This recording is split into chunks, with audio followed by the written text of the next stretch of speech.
Hello student, welcome to my channel. आज की class में हम लोग एलिमेंट्स एक्सरसाइज 12A को सॉल्व करेंगे, जो कि कोडिक सेक्शन का चैप्टर है। और ये जो 12A एक्सरसाइज है वो सर्कल बेस्ड है। तो देखो, सर्कल के बारे में ऑलरेडी तो थ्योरी नोट्स जो है पिछले वीडियो में मैं दे चुका हूँ। आज की क्लास में हम लोग सॉल्व करेंगे एक्सरसाइज। तो देखो यहाँ पे number 1, the centre of the circle x square plus y square plus 2x minus x square plus 1 equal to 0। अब ये जो सर्कल का इक्वेशन है, यहाँ से हम लोग सेंटर निकालेंगे। तो देखो, सेंटर का फॉर्मूला तो आप लोग जनरल फॉर्मूला जो है सर्कल का वहीं से निकाल सकते हो। तो 2g की जगह में कितना है, 2 है, तो implies g is equal to 1। g का वैल्यू आया 1। और 2f की जगह में -6 है, तो ये implies f is equal to कितना होगा, -3। अब सेंटर का फॉर्मूला क्या होता है, -g -f is equal to c -g मतलब -1 और 3 हो गया सेंटर हम लोग का निकलेगा -1 और 3। Next, the equation 2x square minus ky square minus 6x plus 4y minus 1 equal to 0 represents a circle if k is equal to, k का वैल्यू कितना होने से ये जो इक्वेशन है ये सर्कल रिप्रेजेंट करेगा। तो सबसे पहले x स्क्वायर और y स्क्वायर का कोएफिशिएंट सेम होना चाहिए। तो देखो, x स्क्वायर का कोएफिशिएंट कितना है, 2 है। y स्क्वायर का भी कोएफिशिएंट 2 होना चाहिए, है नहीं? तो यहाँ पे 2 is equal to -k implies k equal to कितना हो गया, k इक्वल टू -2। k का वैल्यू -2 होना चाहिए, तो ये हो जाएगा -2। Clear. Next question, the point -3, 4 lies dash the circle. तो ये position of the point with respect to circle, मेरा जो पिछला वीडियो था वहां पे आप लोग देख सकते हो कैसे हम लोग position of a point with respect to circle निकालते हैं। तो -3, 4 डैश द सर्कल, यहाँ पे हम लोग का जो सर्कल का जो ये इक्वेशन है यहाँ पे लिख देते हैं। सर्कल का equation x square plus y square is equal to 16, ये सर्कल का इक्वेशन है। ठीक है। अब देखो यहाँ पे x की जगह -3 पुटअप करो, ये हो जाएगा 9। y की जगह 4 पुटअप करो, ये हो जाएगा 16। 16 प्लस 9 इक्वल टू 25, जो कि ग्रेटर देन 16 है नहीं? अगर ग्रेटर देन 16 हुआ तो ये हो जाएगा कि outside the circle, outside the circle lies करेगा ये जो point. Clear. Next question, the line y equal to x plus k touches the circle x square plus y square is equal to 16 if k is equal to dash. अब देखो यहाँ पे k का मतलब हम लोग को निकालना है। अब y equal to x plus k touches the circle बोला है। ठीक है। तो हम लोग क्या करेंगे, बाय द कंडीशन हम लोग को पता है C square is equal to, जो टेंजेंट का कंडीशन होता है, C square is equal to A square whole into 1 plus M square, ये है कंडीशन। ठीक है।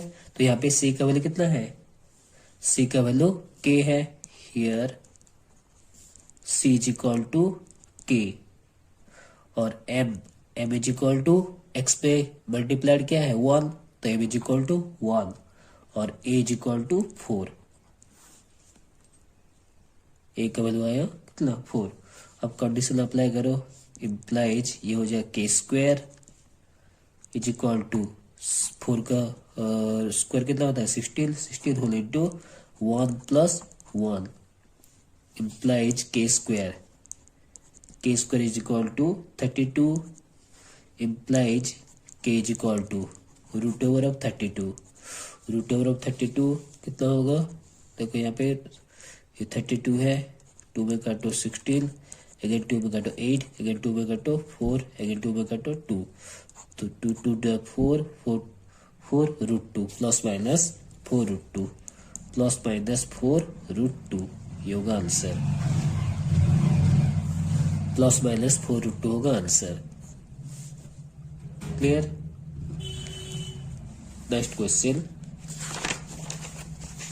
The radius of the circle x square plus y square minus 2x plus 4y plus 1 equal to 0। तो यहाँ पे 2g हम लोग को रेडियस निकालना है। 2g की जगह में कितना है, -2 है, तो implies g is equal to -1, g का वैल्यू आया -1। अब 2f की जगह में कितना है, 4, implies f is equal to 2, f is equal to 2, और c का वैल्यू कितना है, 1 है, c इज इक्वल टू 1।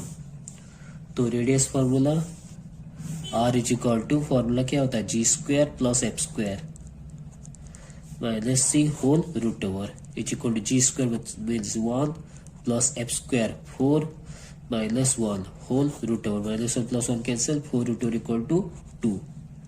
तो रेडियस कितना होगा, 2 होगा radius. Clear. Number 2, state true और फॉल्स। यहाँ पे हम लोग को बस ट्रू फॉल्स निकालना है। Every second degree equation in x and y represents a circle. तो देखो यहाँ पे every second degree equation in x and y represents, ये क्वेश्चन से पता चलता है ये होगा फॉल्स, क्योंकि हर एक सेकंड डिग्री इक्वेशन एक्स और वाई का सर्कल का इक्वेशन रिप्रेजेंट नहीं कर सकता। नंबर 2, द सर्कल x-1 का whole square plus y-1 whole square is equal to 1 passes through origin. अब ऑरिजिन का कोऑर्डिनेट क्या होता है, 0,0। तो अब देखो यहाँ पे x का जगह 0 पुट अप करो, 0 पुट अप करने से 0-1 होल स्क्वायर प्लस y का जगह 0 पुट अप करो, 0-1 whole square is equal to कितना हो रहा है, 1 plus 1 is equal to 2 which is not equal to 1, क्योंकि यहाँ पे 1 दिया था ना, which is not equal to 1, hence ये भी फॉल्स होगा, ये भी फॉल्स होगा answer. Clear. Next question, the line y equal to 0 is a tangent to the circle x+1 whole square plus y-2 whole square is equal to 1। अब देखो if the line y equal to 0 that means x axis में होना चाहिए, है नहीं, equation x axis क्या होता है, y इक्वल टू 0, इसका मतलब ये y इक्वल टू 0, इसका मतलब यहाँ पे y coordinate equal to radius, यहाँ पे the line y equal to 0, अगर y कोऑर्डिनेट ये y इक्वल टू 0 दिया हुआ है, इसका मतलब y coordinate of the center, y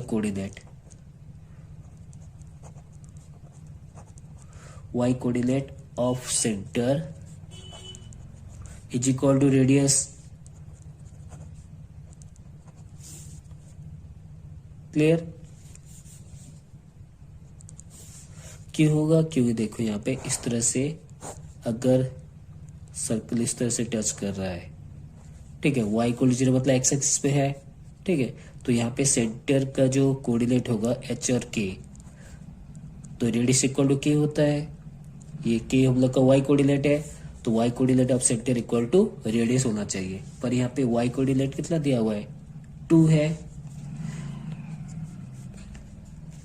और रेडियस 1, तो देखो यहाँ पे y कोऑर्डिनेट 2 दिया हुआ है और रेडियस 1 दिया हुआ है, तो 2 और 1 दोनों तो इक्वल नहीं है, कहीं नहीं, तो इसलिए भी ये भी फॉल्स होगा।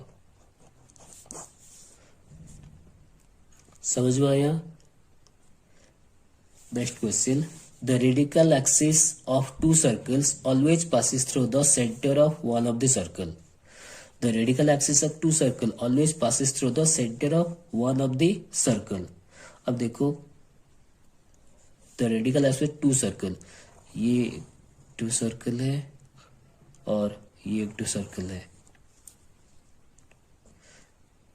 इस तरह से है। The radical axis two circle always passes through the center of one of the circle। अब इस तरह से अगर हम लोग ड्रॉ करते हैं, देखो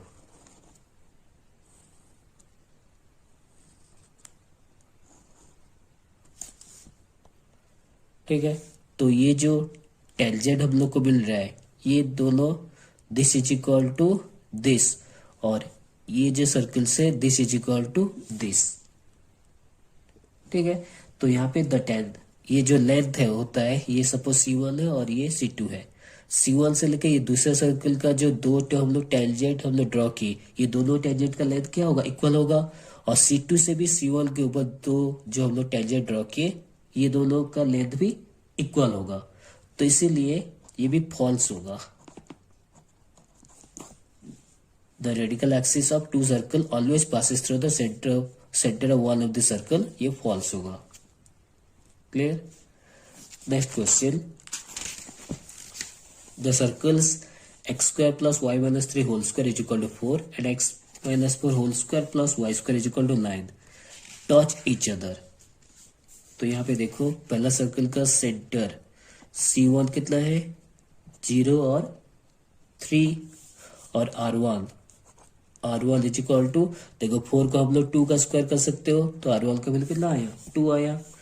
अब इधर यहाँ पे C2 इज इक्वल टू 4 है और 0 है, ठीक है। और R2 हम लोग 9 को 3 का स्क्वायर कर सकते हो, इसका मतलब R2 का वैल्यू आया कितना 3।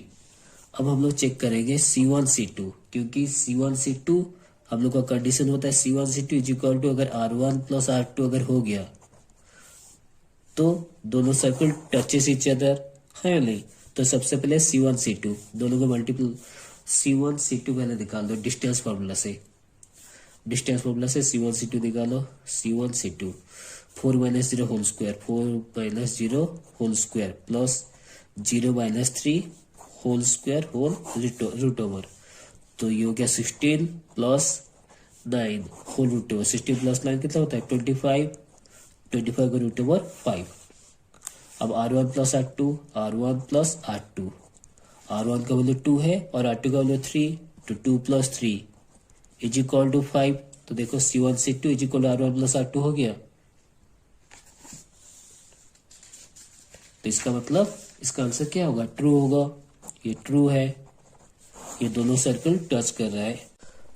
तो उम्मीद करता हूँ आज का क्लास आप लोग को पसंद होगा। पसंद है तो लाइक शेयर सब्सक्राइब जरूर कीजिए ताकि मेरी हर एक वीडियो की अपडेट आपको मिलती रहे।